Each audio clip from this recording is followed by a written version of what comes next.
Hey guys, so I'm making this video to give you more, to maybe set your expectations for a Ford Lightning Pro. I'm coming from a Model Y, and we still have the Model Y. We've been driving it for a while now, so we kind of have a feel for what the mileage range is or how fast it's going to deplete, right? We're like in the first year of the Model Y. So now with the Ford Lightning though, it's way different. It feels better. So let me give you an example. I had to pick up my father-in-law from the airport, right? And that's about like 23 miles away. And I had about 60 miles in the tank or the battery. So, got to find out, right? So we went for it.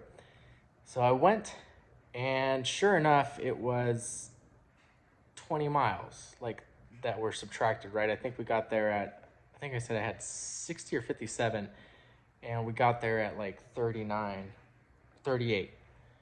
So that would be 48, 58. So it's about 20 miles, right? And keep in mind, I wasn't flooring it. I was driving about like maybe 65, 70, even 75 at one point. So kind of normal driving, but I did want to dial it back down because on a Tesla, it depletes pretty quick when you're at 70, 75, 80, right? So I was in the 70 range. And yeah, it made it, by using 20 miles, right? On the Tesla, it would have been a little bit more. So it doesn't deplete as quick. That's what I've been noticing now. This is like probably my third day of owning it. So it's great, right? So we stopped, we charged up a little bit. It only charged up like 2 miles. Really didn't do anything. Maybe it just kind of souped up the battery a little bit. And then I picked up my father-in-law again, and we were at 40 miles now. So 40 miles in the tank. So then we went back home. We stopped at In-N-Out, and then we came back, and we actually had like 23 miles or something. So it was really odd. Like, it didn't use that much. So what I'm noticing with this Ford Lightning Pro is that it doesn't deplete miles really quickly, especially if you drive conservatively, like 70, which isn't really conservative. But 65, 70, it's fine. So what I'm noticing too, I want to touch on this again, is that I think Tesla linked their mileage counter with the auxiliary. What does that mean? So I think when you see the mileage, it's actually taking into consideration the AC, the radio, stuff like that, auxiliary items. Now I know that's kind of obvious, but with Ford, I think they're giving you just a direct mileage. They're not accounting for the auxiliary. You know what I'm saying? So that's why I keep saying, like, I think there's like 300 or maybe 275 range. Like if that battery pack was Tesla, it would probably be like 275, I think.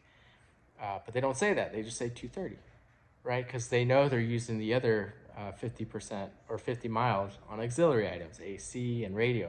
And I'm getting that sentiment. So I don't know if anybody can, not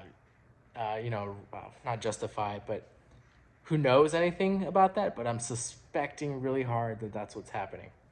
So the mileage is a hard number on the Ford. It doesn't take into consideration auxiliary items. So I'm thinking there's more in the tank that's being advertised. And I like it because I can actually just rely on it. If it tells me it has 60 miles, it has 60 miles. If you're driving about 70, 75 max.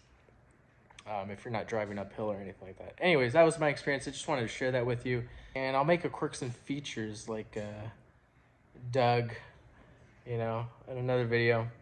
But I have noticed some things that they streamlined. Some of the buttons are not so repetitive. I'll show you what I mean later. So I hope this video was beneficial to you. If it is, like and subscribe. More than anything, I just want to document my experience and just help you guys decide if you're on the edge.